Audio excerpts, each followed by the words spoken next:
ఏదైతే కర్నూలు జిల్లా జగన్ గారి పర్యటన జరిగిందో, కర్నూలు జిల్లా జగన్ గారు ఆ వెళ్ళినంతసేపు కూడాను జనం మన మామూలు కాదు, అసలు బీభత్సంగా వచ్చారు. నేను ఈ వీడియో ఇలాగే అంటే జగన్ గారి పర్యటన జరిగిన ప్రతిసారి నేను వీడియో పెడతాను.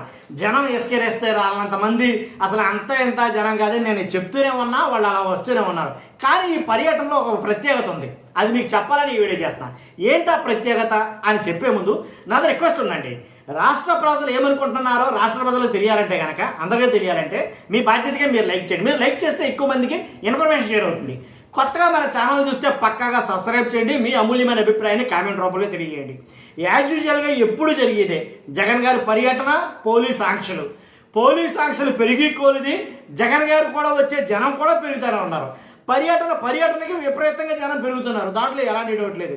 కానీ ఈ పర్యటనలో మాత్రం కర్నూలు పర్యటన ఏదైతే ఉందో, ఈ కర్నూలు పర్యటనలో ఫ్లెక్సీలు చాలా వైరల్గా మారాయి. కొన్ని వైరల్గా మారాయి.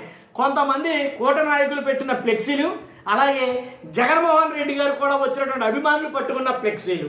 ఏంటంటే ఏపీ తలరాత మారాలంటే నువ్వు రావాలన్నా, ఏపీ తలరాత మారాలంటే జగనన్న రావాలి, ఇలాంటి ఫ్లెక్సీలు ఎక్కువగా కనబడ్డాయి. అలాగే వేసినటువంటి పాటలు కూడా సేమ్ అవే పాటలు. కాబట్టి అంటే ఏపీ తలరాత మారాలంటే ఖచ్చితంగా జగన్మోహన్ రెడ్డి గారు రావాలా అనేది నాకు అర్థం కాదు. కాకపోతే కూటమి నాయకులు పెట్టిన ఫ్లెక్సీలు ఏంటంటే కనుక గో బ్యాక్ జగన్ అని చెప్పేసి అక్కడ ఒకటి ఉంది. వచ్చిన వాళ్ళు ఏమే భయంకరంగా వచ్చారు జనాలు. ఆ జనాల మధ్యలో ఆ ఫ్లెక్సీలు ఏం కనబడలా. కానీ ఏదైతే ఫ్లెక్సీల ఏదైతే ఆ వైబ్ ఉందో, ప్రతిసారి ప్రతి పర్యటనలో రకరకాలుగా అంటే జగన్ గారి మీద ఉండే అభిమానం రకరకాలుగా చూపిస్తున్నారు. ఏదైతే ఒకే ఒక ఫ్లెక్సీ ఇప్పటి వరకు కూడా కూటమి నాయకుల్ని కదిలిస్తుందని చెప్పాలా, రప్ప ఆ ఫ్లెక్సీ ఇప్పటికీ మర్చిపోలేదు.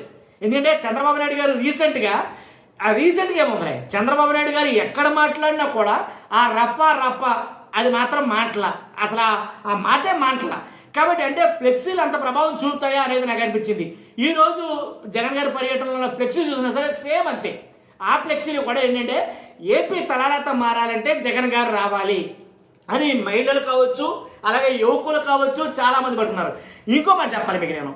ఇప్పుడు ఎవరైనా జనసేనలో ఎక్కువగా ప్రెస్ మీట్లు పెడతాడు ఎవరైనా, అయితే అతను పెట్టే ప్రెస్ మీట్లు నైఫ్ కైఫ్ అంటాడు కదండి, అతని పేరు మర్చిపోయా.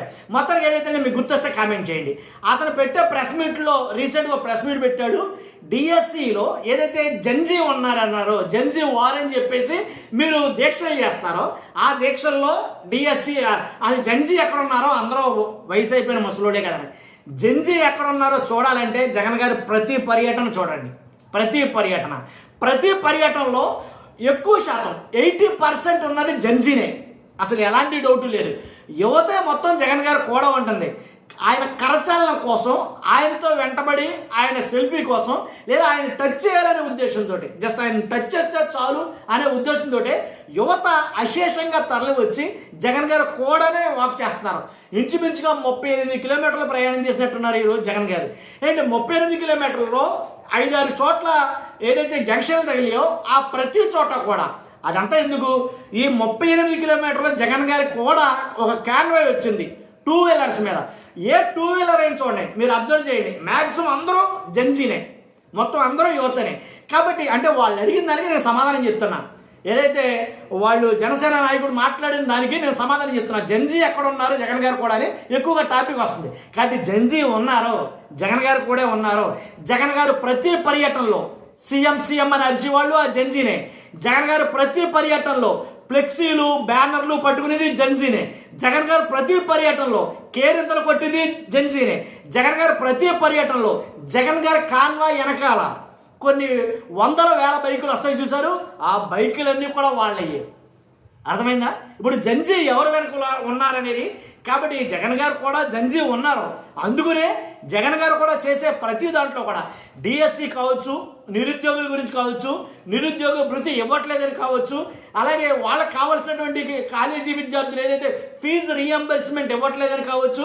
అందుకనే ఎక్కువగా యువతను ఉద్దేశించి వాళ్ళ సమస్యల మీద జగన్మోహన్ రెడ్డి గారు పోరాటం చేస్తున్నారు అనడానికి ఇది ఒక నిదర్శనం. అర్థమైంది అనుకుంటున్నాను నేను చాలా క్లియర్గా మీకు. కాబట్టి మీ అభిప్రాయం ఉంటే ఖచ్చితంగా కామెంట్ రూపంలో తెలియజేయండి. ఫస్ట్ అయితే లైక్ చేయండి. Thank you very much.